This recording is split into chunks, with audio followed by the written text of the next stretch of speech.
Tampaknya fenomena yang terjadi akan dampak dari konflik Rusia dan Ukraina tidak selesai untuk diperbincangkan, paling tidak hingga sekarang.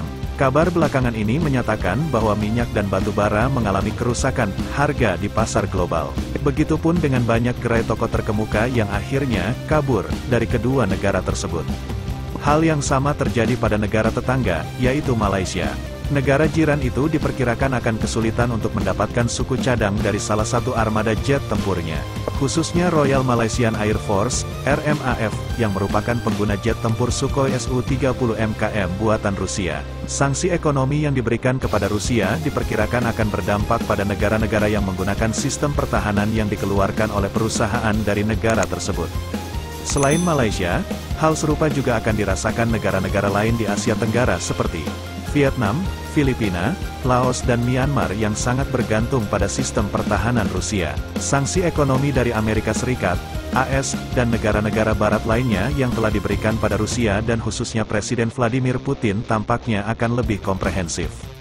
Artinya, menurut Defense Security Asia, AS dan Sekutu Barat ingin memperketat penegakan aturan CAATSA yang sebelumnya diberlakukan secara selektif demi kepentingan negara mereka.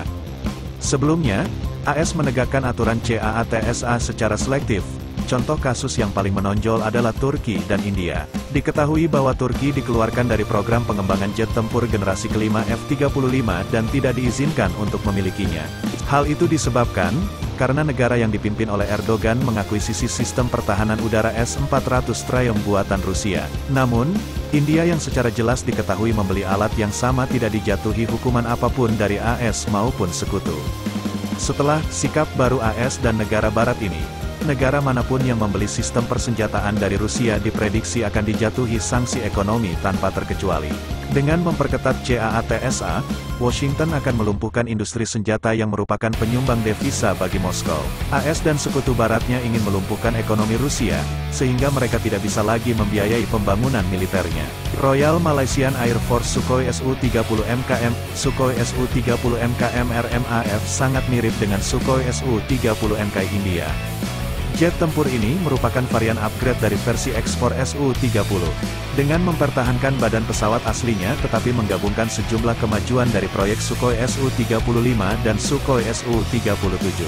Military History mengatakan bahwa pada Agustus tahun 2003, Malaysia menandatangani kontrak senilai 900 juta dolar Amerika Serikat dengan Irkut Corporation untuk akuisisi 18 Sukhoi Su-30 MKM.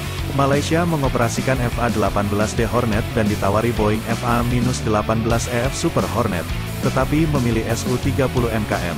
Su-30 MKM sendiri adalah varian canggih, yang kinerja melibatkan peningkatan yang cukup besar dibandingkan pesawat tempur Su-30 MKM KK. Irkut juga telah mensubkontrakkan tugas pembuatan Canard, stabilizer, dan sirip ke Hal Nasik.